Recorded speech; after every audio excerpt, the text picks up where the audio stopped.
Greece PM Tsipras to face MPS anger over debt talks. Greece's prime minister is facing growing opposition from within his left-wing Syriza party to conditions put forward by creditors for a continuation of the country's bailout. Alexis Tsipras will brief parliament later following talks with the EU, the European Central Bank and the IMF.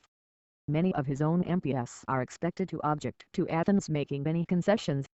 Greece has delayed Friday's £300 216m debt repayment to the IMF. Instead, all four installments scheduled for June will be combined into a single payment at the end of the month. Greek Economy Minister George Stathakis told the BBC that the country's cash-strapped government had the money to make Friday's payment, but chose not to. He said Greece could not accept new austerity measures proposed by international creditors to unlock the final €7.2 billion tranche of the country's bailout.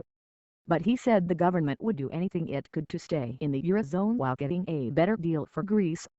Mr. Tsipras said on Thursday that an agreement with Greece's international creditors was in sight, particularly on the key sticking point of primary surpluses, the amount by which tax revenues exceed public spending. But he said there were points that no one would consider as a base for discussion, citing cuts to pensions and a raise in sales tax for electricity, after meeting the head of the Eurozone's finance ministers, George Stathakis, and European Commission Chief Jean-Claude Juncker in Brussels. The Greek government's decision not to make the IMF repayment on Friday is being interpreted across Europe as a political statement rather than desperate economic necessity.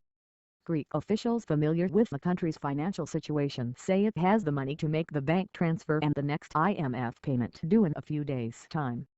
So the decision to become the first developed country ever to delay a repayment to the IMF is understood as being the latest message of defiance from Greece to its international creditors. Don't push us too far. We'd rather snack than bend. And it could yet come to that.